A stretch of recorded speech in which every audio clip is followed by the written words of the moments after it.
Is it hard for you to love? Do you feel unlovable? Please stay tuned because today we're going to be talking about love. Hi there, and welcome to the Booksters Club, where we find daily inspiration from the books you love. Today we're speaking about love, and today's featured book is Spiritual Partnership by Gary Zukav.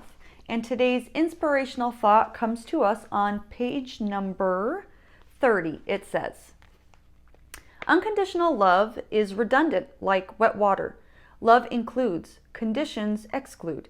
In joy and pain, success and failure, health and illness, youth and old age, love is. Love cannot be disappointed because it has no expectations. Love, universe, consciousness, and light are all the same. The universe is everything, stars and the vastness of space, cells in the bodies, and sidewalks by streets, seeds, soils, all of us, and more. Everything is a form of love. Life, consciousness, light, it's all love. Therefore, it is impossible to be unloved. It is also impossible not to belong, not be a part of the universe of light, of love, of consciousness. And yet, the deepest pain of every human is needing to be loved and feeling unlovable, longing to love and feeling incapable of loving, wanting to belong and feeling unworthy. Love is a word that I think gets diluted a lot because I think that's important that he brought up the fact that love is unconditional. So when we say unconditional love, it's redundant like saying wet water. And we dilute it because we say it about, everything. I love that sweater. I love this coffee. I love this slice of pizza. And it is probably we should be using the word like in those situations so that when you do say the word love, you're using it with the power that it was intended to be. It is a powerful word and it means unconditional.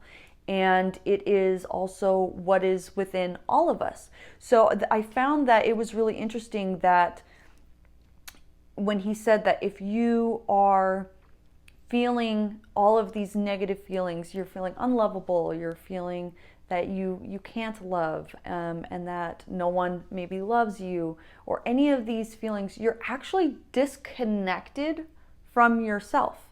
Because if you are love, if you're made up of that unconditional love and you don't feel it, what is really happening is you're just not connected with yourself. You're disconnected with yourself or with your soul. You've been betraying your soul so much, or you're in so much disagreement with your soul that you're no longer connected to that source of love. And so if that is the situation, it is so important to go into self-love. Especially, I will just throw this out there. It is important for everyone.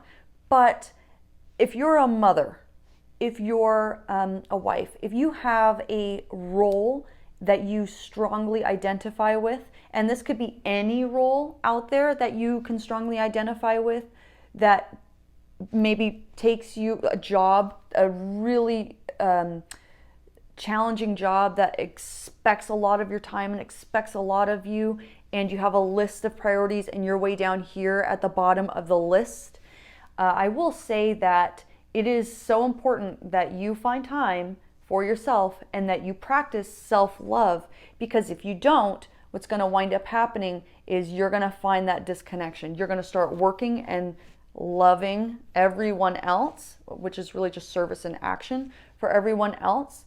And then if you're not practicing that self-love for yourself, it's going to start showing up in your job, towards your kids, towards your spouse, in whatever it is. We are a reflection of the outside world in ourself. So it will show up.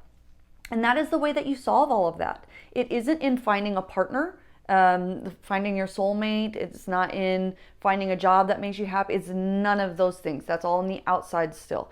The only way, if you are experiencing any of those feelings, especially if you're experiencing a situation where you're not able to find love, like in a partner, and you're having a hard time with that, you could actually be not loving yourself so much that you are creating that in other people, that they are now going to start reflecting to you,